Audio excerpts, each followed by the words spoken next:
kijibdi beeyta ina fuufti warri amma odeessituun. Gaafa waraana san galchuudhaaf nagaa buusuudhaaf deemnu warra gaafsan akkamitti nageenyi bu'a. Boorana gaafa dhabne miliyoonaan kafalanii waraanni akka hin galle qondaalonni mootummaa har'a abaa warratti quba qaban kun. Abdii Raggaasaa garuu hamma xoollay deeme kaambii laalee durarraa koree keessas waan ture. Koree eeganu seenne boodas gaaf tokko yoo rakkoon uumamee san qalle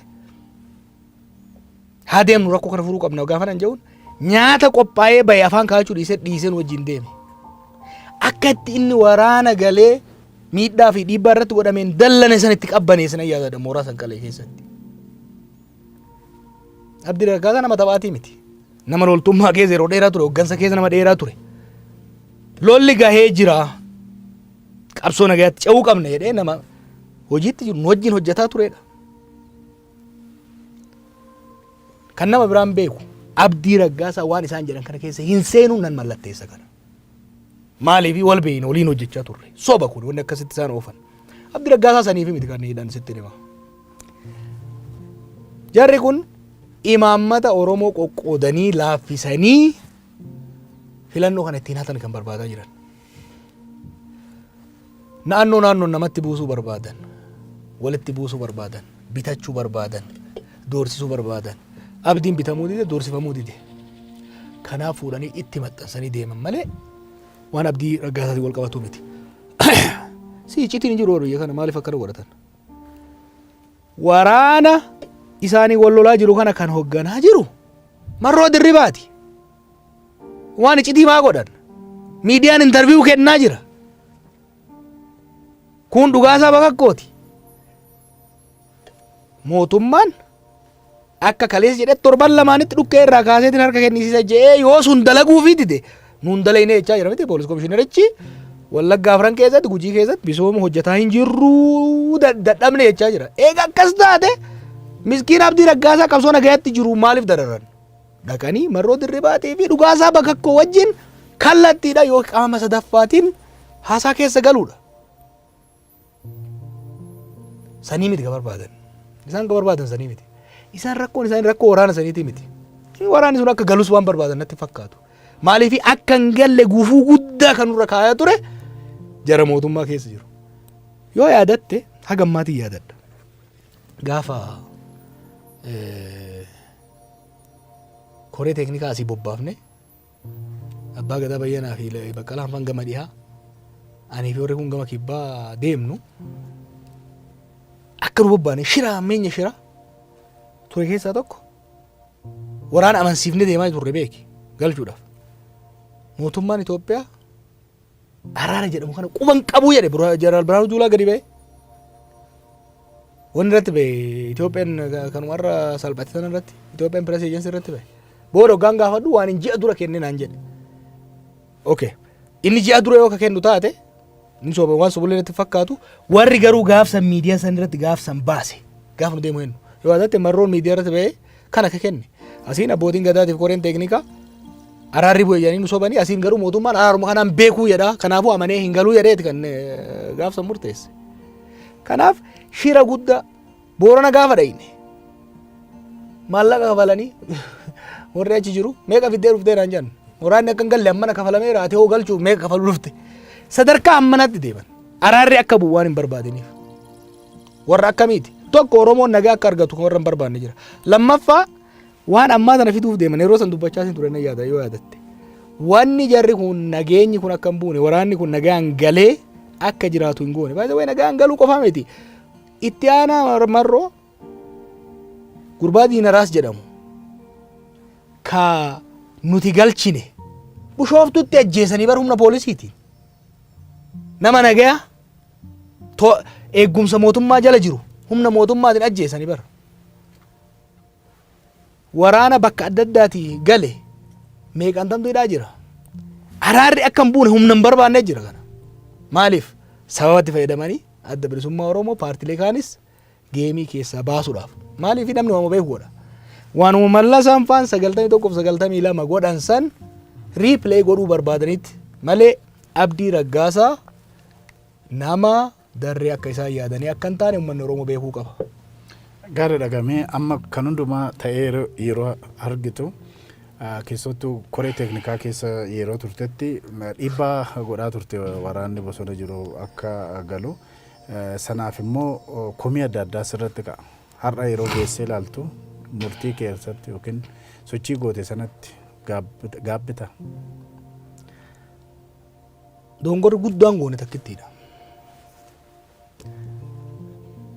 Obboleeyyan keenyatu aangoo qabate ilaalcha dongoraas yoo kan qabaanu taate wantoota bu'uuraa irratti walii galla jedhee yaadaa ture.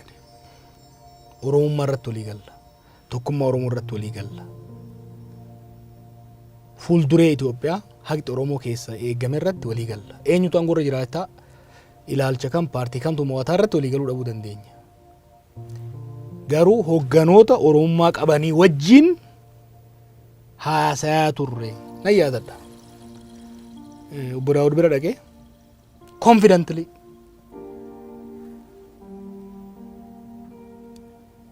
Abiyyi fi Lammaan ejjennoo ani qabuu fi ati qabdu irraa addan qabanii waa'ee nagaa Oromiyaa irratti jedhee yeroon itti mormuun yaadadha. Dongorri guddaan nuti goone warri aangoo irra bahe ilmaan Oromooti. Kaleessas dhiibbaa wayyaanetiitu hacuuccaa wayyaanetiitu Oromootti isaan jallise malee Oromoon akka miidhamu, Oromoon akka cunqurfamu,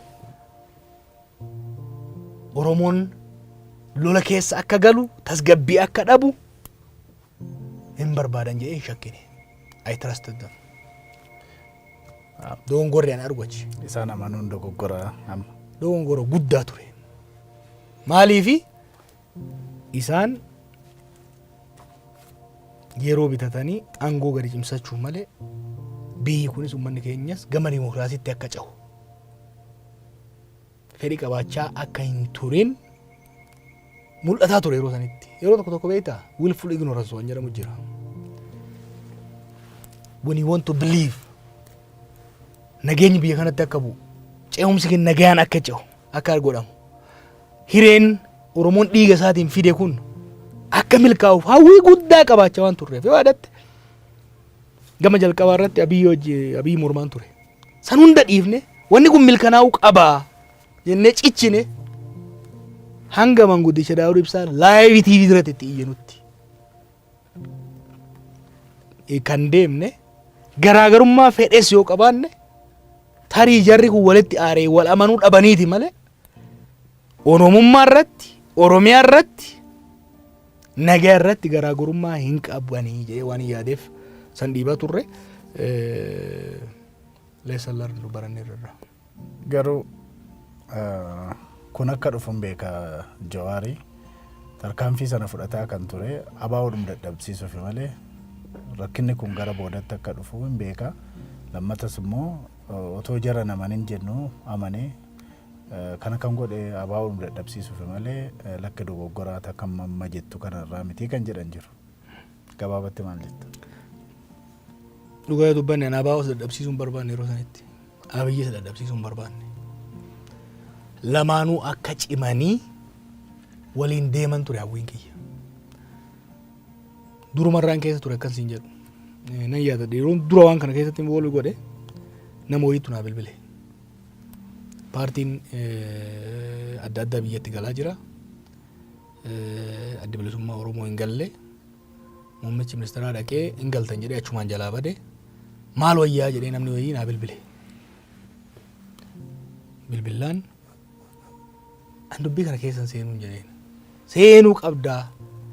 Yoo yaadatte dabbidoolota namni dudu'aa ture yeroo sanitti. Deettuun takka fa'aa waggaa Daawudaaf deettuu baajaaji irratti ajjeesan. Baay'ee yeroo emotional ta'e keessa naa bilbilee namni sun. Bilbila fuudheen obbo Daawudii bilbile. Itti iyyee maal godheen haga tokko amansiisutti geesse. San booda asitti bilbilee hogganoota as jiran wajji haasofne.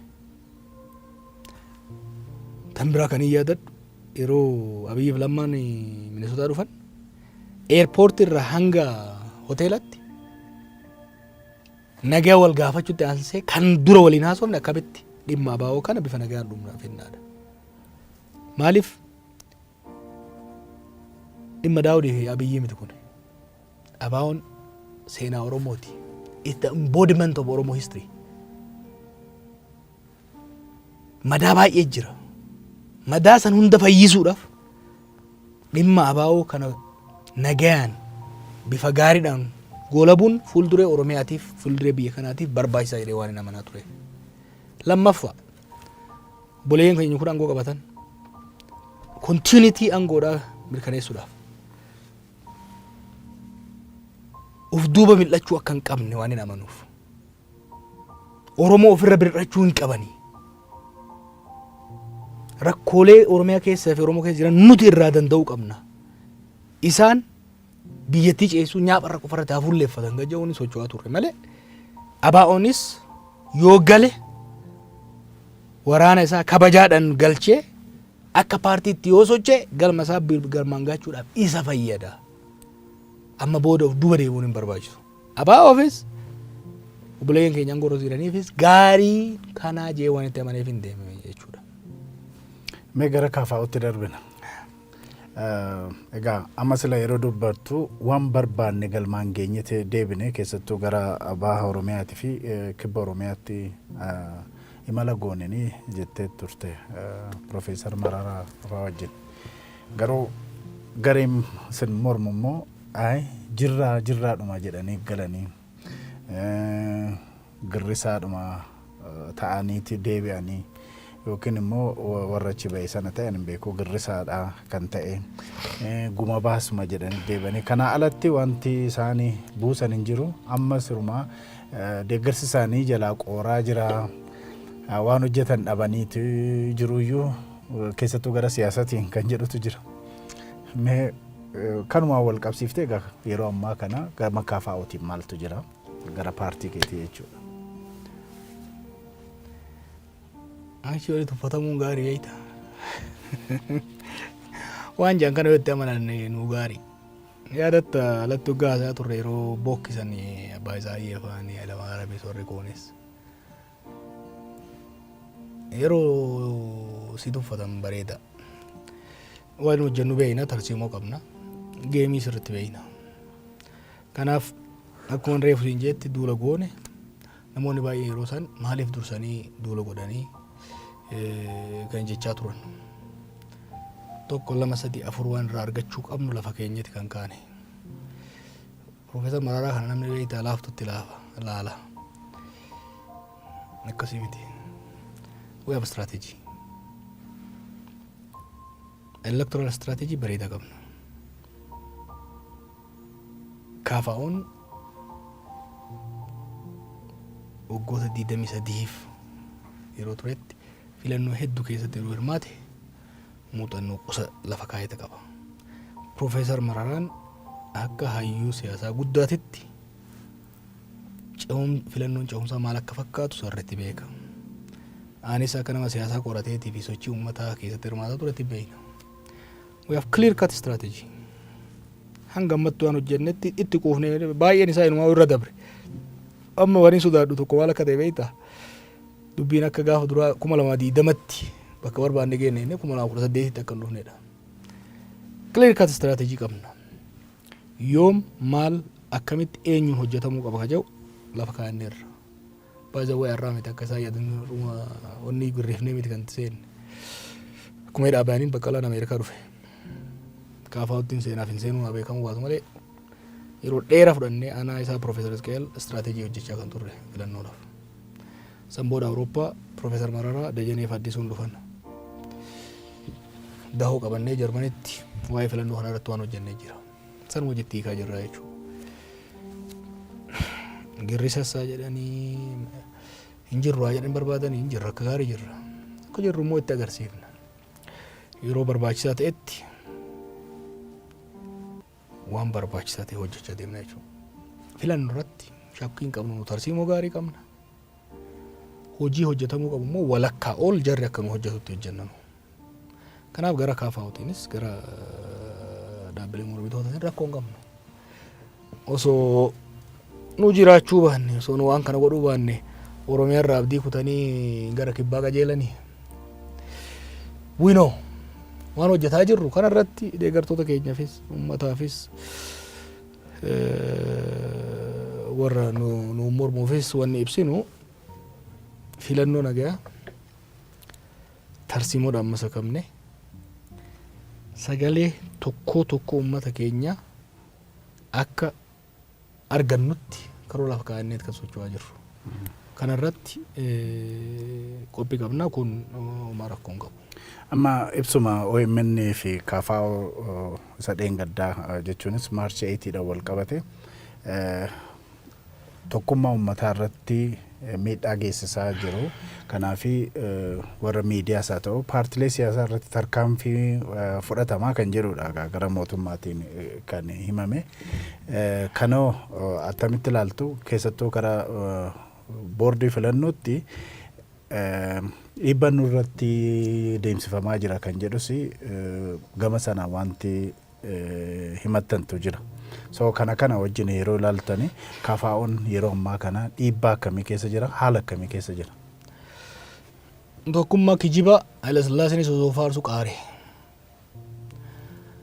Haile Sillaaseen faan waa irraanfachuu jedhe gurbaan. Haile Sillaaseen asii waggaa 85ffaa isaa keekii hagam Itoophiyaa bal'atu tolchisee nyaacha walloo yeroo beela'aa turutti yeroo uummanni fincilee deemaa turetti tokkummaa Itoophiyaatiin sobaat Hayilamaariyaam Gammadaa fa'aa fannise, Maammoo Mazammar fa'aa fannise, Taaddasaa Birruu fa'aa biyyaa baase maqaa tokkummaa Itoophiyaatiin kaayyoon dhugaa biyya saamu abbaa irrummaa dagaagsu ture. Warra immoo saamicha kana fakkeenya Taaddasaa Birruu fudhatte maaloonni inni balleesse. Algaan gusaa nama tursiise. Taaddasaa Birruu namni baay'een beeku. Taaddasaa Birruun gaafa Haile Sillaaseen asii dhiyeessee faraxxatee Ingilizitti gale abbaa isaatii fi gootota Oromoo naannoo kanaa wajjin ta'uudhaan nama Xaaliyaaniin lolaa ture amata umrii xiqqaatitti nama Moqodishootti hidhame. Biyya isaatiif jechuudha. Yoo dhuguma biyyummaadhaaf taate. Achirraa bahee ummata kiyyan barsiisa dukkanuma keessaan baase jennaan tokkummaa Itoophiyaa diige. Oromoon barsiisa jechuun Oromoo fi waa godha jechuun biyya diiguudha. Kan biyya diigu warra maqaa Itoophiyaa jala dhokatee biyya saamu ummata ajjeesu abbaa irrummaa hojjechuu barbaadudha. Haile Sillaasee osoo jedhu waraanummaan isaa lafaan dhahe. Darguun amata 17 maqaa Itoophiyaa Oromoo maqaa tokkummaa Itoophiyaatiin osoo kakatu. Maqaa Itoophiyaa gaafii dhugaa uummata Eertiraa nagaan fixuu dhiisetti tokkummaa Itoophiyaatti diiguu deeman jedhee waraana itti buusee uummata biyya kanallee ficcisiise ofiifillee qaare. Eertiraallee nan beeku. Uummatni Oromootii fi uummanni Somaalee fi uummanni Tigree bakka barbaade guutuutti illee gahuu baatu Itoophiyaa olaantummaa garee tokkoo fi sirna abbaa irree jala jirtu sana ofirraa kuffisanii sirna wayyaanitti dabran. Wayyaaniinis tokko irraan baratu beekta. Biyya kanatti tokko irraan baratu rakkoon sani. Warri wayyaaniitis federaalizimii dhiiga uummataatiin dhufe haayijaak goote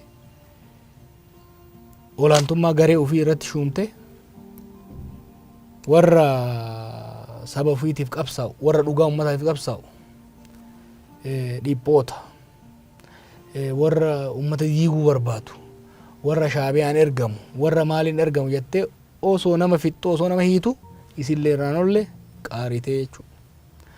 Warri ammaatti somaa waan haaraa fidanii jiran. KFO'nis ABO'nis ONLF'is hundumtu dhaaba kaleessa uumamee miti.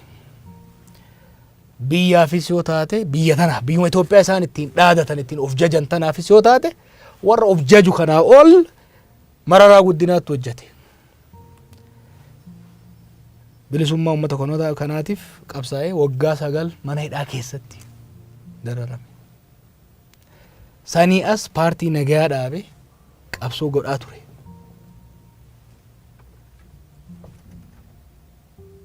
Warra isa abaartuu fi tokkummaa diiga jettee odeessitu kanaa'u hunda isii haahuu poolitikaa yuunivarsiitii keessatti barsiise harka qabee akkatti waa barreessan akkatti waa yaadan kan isaan barsiise isa. Itoophiyaan tokkummaa Itoophiyaatiif dagaagina Itoophiyaatiif hayyoota akka Mararaa ol namni hojjete mee gadi haa ba'u bilxiginnaa sana keessa ilaalla. Kanaafi kakuun maqaa Itoophiyaatiin godha waan biraan beekan waanuma abbootiin irree isaan dura godhan san irra deebi'anii isaanillee irsoo mimokkiruu jira tokko jiraani sanuma irra deebi'anii ittiin deemuudhaaf wixxifataa jiran malee nuyi kaafaa'uun walqixxummaa sabootaatti amana. Biyya haqxi ummatootaa keessatti eegamte. Ummanni saboonni qe'ee ofiit irratti mootummaa ofii filaniin bulaa heera ofii tumataniin bulaa naannoo ofiit irratti karabbi isaanii kenna irratti qabeenya albuuda bishaan lafa biyyee diinagdee rabbi isaanii kenna irratti saamamuu fi saamsifamuu osoo hin taane osoo qabanii agabuu osoo hin taane osoo qabanii biraa baqatanii irbaata qurxummii ta'uu osoo hin taane qabeenya irratti abbaa ta'uu barbaadan. Itoophiyummaa kijibaa eenyummaa sabaaf sablammootaa hin calaqqifne san keessatti haqaaramnee micciiramnee hafuu osoo hin taane Itoophiyummaa Oromummaan keessatti calaqqiftu, Somaalummaan keessatti calaqqiftu, Walaayitaan keessatti calaqqisu. Taa sabaaf sablammoonni keessatti calaqqisan Itoophiyummaa waloodha. Itoophiyummaa Minilik ol kaaftee faarsaa aanolee waakkattu kitaaba keessaa baaftu osoo hin ta'in Itoophiyummaa nama nyaata bineensa akka mangistuu uummata fixaa ture san akka gootaatti faarsitee kaarramaarra irratti yaadannoo isaa dhaabuu barbaaddu osoo hin ta'in miidhaa ajjeechaa duguggaa sanyii Somaalota irratti godhame san dhugaa galchitee Somaalonni qe'ee isaanii irratti ofiin of bulchaa Itoophiyaa keessatti akka lammii biyya alaatiitti osoo hin ta'in akka lammii biyya kanaatitti walqixxummaan kabajaman san jaaruu barbaanna. Kanaaf tokkummaan biyya kanaa kan itti fufuu danda'u Itoophiyummaa kijibaa Haayila Sillaaseef mangistuun ittiin faarsaa turaniin osoo hin ta'in ittiin kakachaa keessaan biyya saamaa uummata ittiin fixaa turan san kooppii godhanii korrojanii ittiin deemuudhaan osoo hin ta'in walqixxummaa dhugaa saboota siyaasaa keessatti diinagdee keessatti saboonni qe'ee ofii irratti ofiin of bulchanii biyya immoo akkaataa cimina akkaataa bal'ina isaaniitiin akkaataa gumaata isaaniitiin aangoof diinagdee ittiin qooddatanii bulan jaaruu barbaanna. Tokkummaan Itoophiyaa dhugaadha. Walqixxummaa sabootaa haqa sabootaa ofiin of bulchuu sabootaa irratti hundaa'e malee hawwii abbootii irree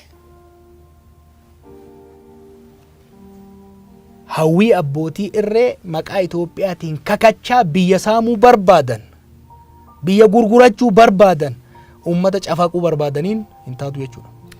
Gaariidhamee gara dhumaatti haa dhufnu. Filannoo baranaa keessatti nan hirmaadha jette garuu waa'ee lammummaa keetii amma ammaatti wanti barame hin jiru. Keessattuu boordii filannootii fi sagalee reediyoo Ameerikaa yookiin VOA wajjin yeroo baay'ee hin dhaggeeffanna. Dhimmi namoota biraarra kan biyya alaarraa galanis haa ta'u kan biyya keessa jiran irraas haa ta'u dhimmi yeroo baay'ee ka'u dhimma Jawaar lammummaa Jawaar. Dhimma lammummaa keetii sun eessa ga'e maaliif immoo ishoo guddaa ta'eetuma biyya kana keessatti baay'inaan odeeffamaa jira.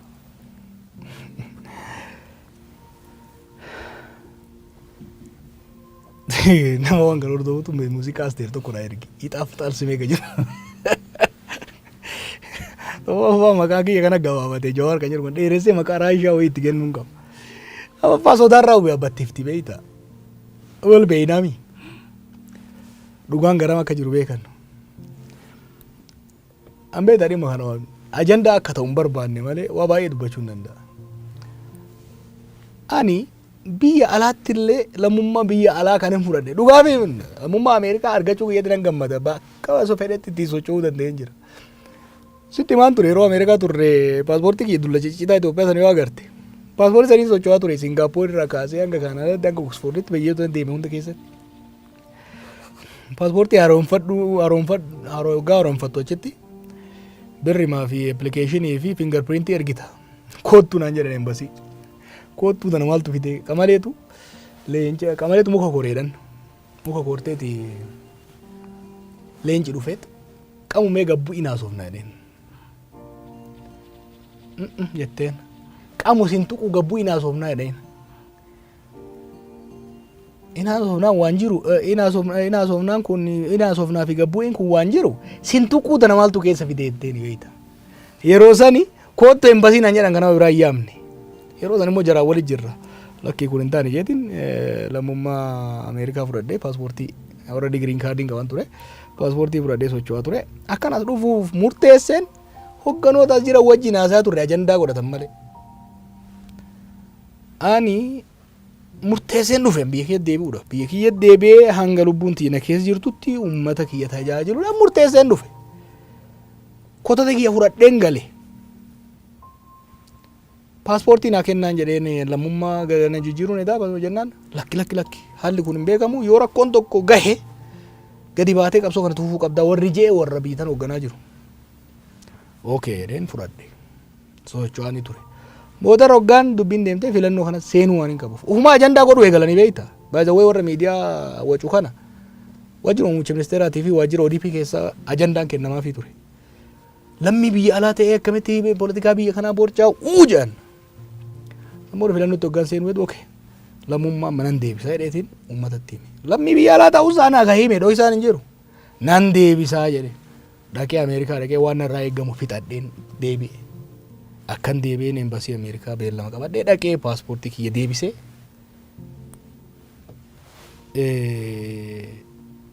loss of nationality kan jedhus naa kennan akka nama yaadutti maal sitti fakkaata rakkoon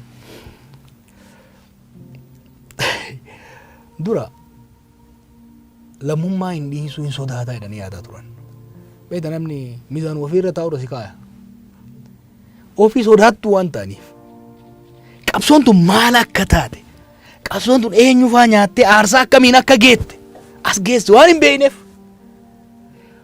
akkuma ofiitti nama miizaanan beekta irra laalullee hin ta'u dhiisuun sobaa jedhan kana barbareessallee turanii okay dhiisuu hoggaan murteessu immoo yaadni isaanii maal ture warra Ameerikaa kana asiinis kadhannee asiinis dhiibbaa irratti goonee maal goonee dafanii akka hin finneef ji'a waggaa tokko akka jalaa fageessan paaspoortii deebisuu fi lammummaa dhiisuu jedhanitti yaalan Ameerikaan biyya seeraa malee biyya shiraatii miti konsekwensi isaanii waan beekaniif yeroo gabaabaa keessatti kiliraansii dhibbatti naa kennan seerri biyyana wanni gaafatu biyya kana deebi'ee jiraachuu kiyya ummata hunda beekaa ragaa wajjiin wal qabsiisee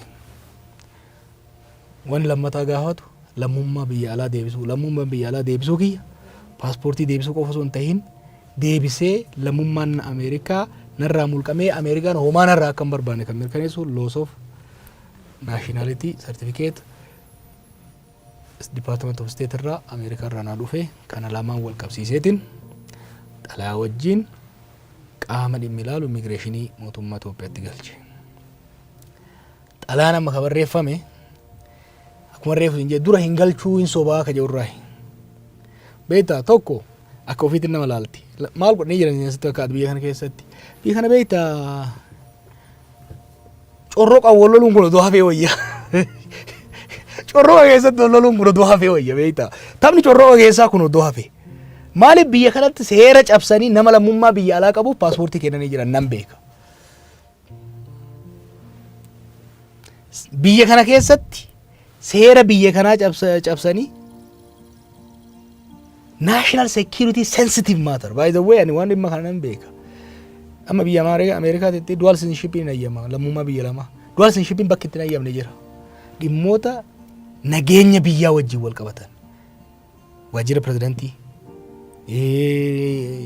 jaarmaa basaasaa ministeera hajaa alaa keessa hojjechuu hin dandeessu strictly citizenship issue hordofan asitti garuu waajjira muummicha ministeeraa keessa lammiilee biyya alaatti hojjeta dhaabbilee adda addaa keessatti lammiilee biyya alaatitu hojjeta lammii biyya alaa qabatanii kana hunda ajandaa goonee akka dubbannu hin barbaannu firfirsuun hin danda'ama yoo kun reefu corroqa keessaa taphannu yoo jedhame kana hunda ani waa'ee lammummaa waniin dubbatiniifi waan naagale jira namni baay'een keessattuu siyaasaa keessatti hirmaataa ture biyya baqaa ka ture filannaa isaatiin alatti lammummaa biyya ollaa biyya adda addaa qaba namni kun dhufee biyya isaa yoo tajaajila rakkoon qabu kanaafi dhimmi lammummaa kiyyaa gama kiyya wanra eeggamu hunda fixee jira. Haqan taane namarra kaa'ullee hin barbaachisu hanga ammatti warri immigireeshinii illee jallina isaan daba isaan hojjetanii hin agarre. Seeruma hordofanii fixaa jiran jeetiin abdadha. Boordiin filannoo garuu waan isaan nyaateef naan galle waan isaan hin galchine keessa galanii waan baay'ee borcaa jiru. Isaanis keessaa bayan jennee kan abdannu kanarra jirra amma. Amma sababa kanaanii Kafaa'oonii fi Jawaar gara filannoo irratti akka hirmaannee godhamuu danda'a kan jedhutu jira. Boordiin filannoo amma waa'ee lammummaa kee mirkaneessanitti akka hirmaanne gochuu danda'a. So wanti kun kan deemaa jiruu fi kanaafi jedhamee sodaatamaa jira yookiin dubbatamaa jira.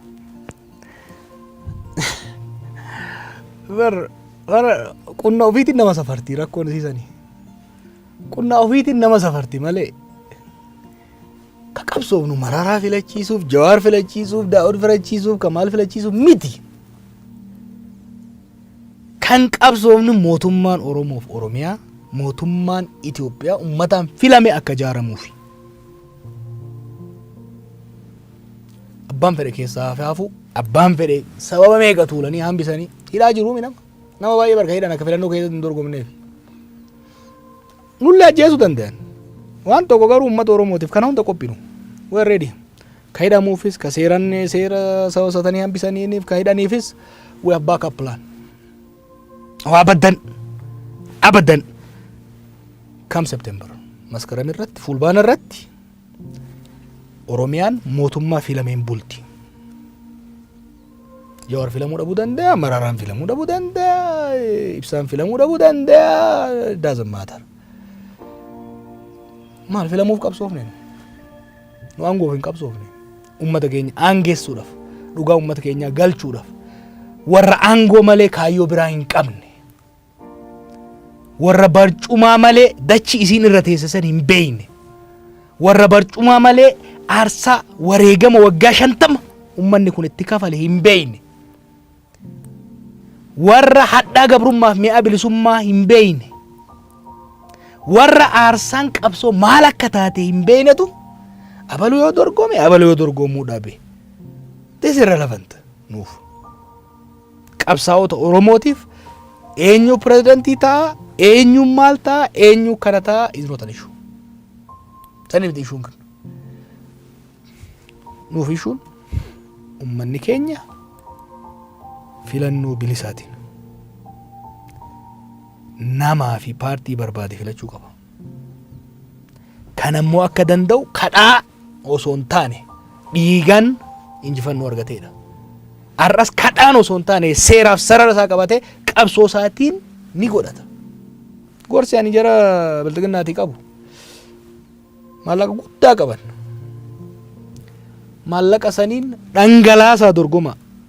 Miidiyaan keessaniif ka warra shariikan keessanii baay'ee saniin fayyadama. Olola barbaaddan maqaan balleessa itti deema. Halaali kun rakkoon qabu. Karaa ture hin dhabnu. Caasaa mootummaa harkaa qabdanii. Caasaa mootummaa saniin akka barbaaddanitti nama hawwadhaa sochoosa. Advanteejii qaban. Kun banta advanteejii qabdan. Uma mallaqa ni qabdan, caasaa mootummaa harkaa qabdan, miidiyaa adda addaa harkaa qabdan. We don't expect fair election. Filannoo wal madaalawaan eeggannu hin barbaannu saajaan qabnu sanirra. Nuyi ka jennu filannoon nagayaa haa godhamu. Filannoon nagayaa haa godhamu. Nulleen hiyyummaa teenyan akaayii qabnu saanii xiqqoo takkatti kooboo xiqqoo takkatti haa dhiyeeffannu. Isinis birrii naggaatee asii doorsiftanii harka micciirtanii irraa fuutaniif ka araba irraa liqeeffattaniin ka faranjii irraa isinii dhufuun walitti naqadhaa birrii teessan gootaraa guuttadhaa ittiin as dhiyaadhaa. Yaadda rakkoon hin jiru. Miidiyaa qabdanis nutti duulchisaa maqaa nu balleessaa rakkoon hin jiru. Waa lamarraa fagaadhaa. Tokko humna nageenya fayyadamtanii poolisii waraana fayyadamtanii uummata keenya deeggaraa keenya doorsisuun sun fudhataman qabu. Lammaffaa seera dayattanii seera jalliftanii jallinni ittiin deemtan sirrii miti irraa deebi'a. we don't expect fair election. We expect, we demand free election. Itti haasennu, uummata keenyatti haasennu, birriin isaanii tarsiimoo keenya yoo caale. Caasa mootummaa isaa qaban, jaarmaa lallaaftuu nuti qaqqabnu kana yoo caale. Tokkummaan Itoophiyaa isaan faarsan kuni uummata keenya biratti oromummaa isaa caalee yoo itti urgaa'e isaan haa filatu. Uummanni garuu waan nu taaneef isaan taane adda beekee imaammata nu dhiyeessu nu dhaggeeffate seenaa teenya kaleessa qorate murtee haa murteessu. Yoo maallaqa isaaniitiin, caasaa isaaniitiin, miidiyaa isaaniitiin, olola isaaniitiin caalamnee mo'amne homa mormituu taane itti fufna dimokiraasiin biyya kanatti akka ijaaramuuf barbaanna. Yoo immoo uummanni keenya nu filate mirga mormitii tokko isaanii eeyne isaan dhiisi warra kaleessa uummata keenya fixaa tureeyyuu ka dabarte gundoo taafte guddoo jennee dhiifama goonee fi dhiifne magaleetti. Isaantu waan hate irratti lolaa jira malee. Yoo mo'anne mirga isaanii eegnee fi uummata keenya hoggansa isaanii malu lafa keenya ittiin deemaa jirra. Baay'ee kan hoggaa jennu nama lama sadii argamaniiti. Hoggansa gubbaa hamma gadiititti, gandaa hamma federaatitti Oromiyaa miti biyya tana tolchee bulchuu danda'u qabna. Kan yoo jennu miseensa paartii KFO KBO yoo akkasii miti jechaa jirru. Uummanni Oromoo ofiin of bulcha. Rabshaan kun hundi, jeequmsi kun hundi, korrapshiniin kun hundi, kufaatiin biyyaa, salphinni biyyaa ka dhufe nama waa beeku, nama waa danda'u, nama quuqama sabaa qabu dhiisanit toltullaa ajajamtu garaaf bultu angootti waan ol yaasaniif. Karoorri nu qabnu nama nutti amanuun sirna mootummaa itti guutuu osoo hin ta'in nama uummatatti amanuu fi uummanni amanu. Nama beekumsa foorjidii bitatee miti dirii sirnaan qoramee barate.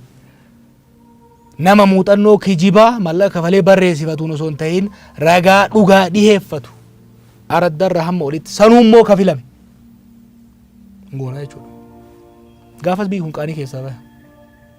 Itoophiyaa kan balleesse, Oromoo kan balleesse ilmaan ishii beekumsa qaban, ilmaan ishii naatoo qaban, ilmaan ishii dandeettii qaban moggatti dhiibamaniit, baqa mudataniit, mana hidhaa ta'aniit warri garaaf bulu, warri beekumsa hin qabne,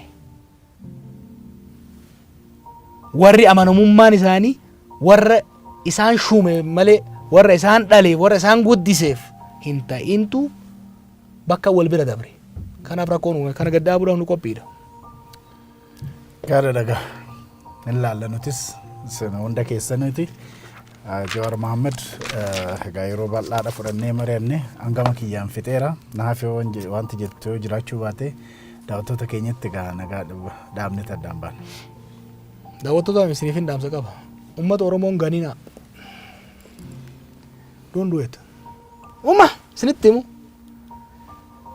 Umrii hangan jiraadhe kanatti. Umrii hangan jiraadhe kana walakkaa ol siyaasaa keessan ture. Baay'een arge. Nama Oromoo ganee dabartee fi nagarre ka salphate malee. Sodaattanii, sossobamtanii, doorsifamtanii akka miidiyaatti dhugaa Oromoon jallisinaa. Kijiba Ormaa ol hin tuulinaa. Dhugaa osoo agartanii ija hin cufatinaa. Dhugaa Oromoo gara cabxeen hayatu dubbadha. Oromoo irratti zulmiin, hanni, dhiibbaan godhamuun aranee galle. Warra miidiyaati hin irraanfatinaa. Warri akka Ayyuu Abubakar Muusaa dhugaa Oromoo waan dubbataniif miidiyaa xiqqootti waan dubbataniif fannifaman. Fannifamuun isaanii maqaan isaanii seenan akka isaan wajjin bare miidiyaa Habashaa keessa ka iyyaa ture baay'eemi. Karra maqaa yaadannu meeqa? Ayyuu Abubakarii fi Abubakar Muusaa garuu yaadan. Gootummaadhaan, amanamummaadhaan dhugaa irratti cichanii waan wareegamaniif isaan wareegamaniif maqaan isaanii qabrii ol jiraarra. warri waa gaafsan garuu Haile Sillaasee jala shururuke Darbuu jala shururuke Mallasaa jala shururuke arra ilmaan isaanii isa maqaa isaanii yaamamuu hin saalfatti wareegamni fedhe haa dhufu aarsaan fedhe haa dhufu dhugaa Oromoo irraa hin jallatina dhugaa Oromoo irraa hin jallatina eebbisaa addunyaa dhugaa Oromoo waan dubbateef mucaa kichuu harkisanii ajjeesan asitti haga ar'a wallisaan hundi isaan dhaadata Oromoon hundi isaan dhaadata warra Haile Sillaasee faarsaa oole Dargii faarsaa oole lola isaatitti bubbee afuufaa ture warri Mallasaa jala fiigee deemaa ture ol je'ee uummata laaluu hin danda'u kanaaf waan lubbuun jalaan baatu gubbaan malee ama 100 jira nu guddatu ama 50 kanaa jecha namni sodaatee haga fedhe yoo nyaanne boorciin kiyyarra kanarra achi guddatu banni wanni dhufu hin jiru you know sodaatanii uduban deebinaa sodaatanii duudunuma jirti hin bitamina bitamtanis homa waan amma isin nyaattan irra sana ol dabalu jiru isin qofaa miti warra miidiyaa hundaaf wanni an gorsu dhugaa Oromoo lafee qabsaa'otaatiin as geesse tana dhugaa Oromoo seenaa miti barka haasaa turre waan namoonni har'a ittiin qoosan kana bar seenaa miti waa'ee Taaddasaa waa'ee Lemoo waa'ee Baaroo haa dhiifnu seenaa suni waggaa 3 waggaa 4 waggaa 2 dabre kana keessatti nama keenya irratti waan ta'u dhuma irratti uummata Oromootiif wanni an dabarsu tokkummaa Oromoo kee tokkummaa kee cimsi wanni biraa hin dhaqqaba qawween osoo caalamnu maallaqaan osoo caalamnu dippiloomaasiin osoo caalamnu kan as geenye tokkummaa Oromoo cimsineeti tokkummaa Oromoo kan ammoo lafatti finne kaarra gowwaa fi gantuun Wallaggaa Faarsii Shawaa Faarsii maaliif jettee nama keenya Islaamaa Kiristaana jettee walitti buusuudhaaf fiigdu kana aarsaa itti kafaleeti Taaddasaa Birruu fa'aa faatu maaraga lafa kaayee dheeraa dhaqeeti Bariisoo Waabee faatu amantiin hin qoodamnu jee shinnigatti wareegameeti lafatti miti lafeen jaarree asiin geenye lafeen tokkummaa lafeen jaaramte sana akka mansalaalatti fayyadamneet salphina abbaa Isaayyaa fa'aa jalatti nu gotan turan san keessa of baafneet har'a kabajaa hanga tan argachuu dandeenya har'as tokkummaa keenya diiguu warri barbaadu bitamaan nu keessa jirus haa taatu gowwaan nu keessa jirus haa taatu diinnis haa taatu abbichaan Wallaggaaf Shawaa walitti naquu fiigu Harargeef Arsii walitti naquu fiigu har'a abbichaan gandummaa faarsuu fiigu qilleensa amantii afuufuuf deemu waan tokkon shakkina of duuba isin deebisuu barbaada masalaala isin kortanii ol baatan san sadarkaa isin takka takkaan irraa baasaa akka jiru beeka amma kufnaan immoo ol deebi'uun hin jiraatu kanaaf tokkummaa keessan cimsaa dhugaa teessan gadi lakkisinaa jaarmaalee keessan cimsaa qophaa'aa laaftuun taatu amma itti aantu tun tadhumaati garuu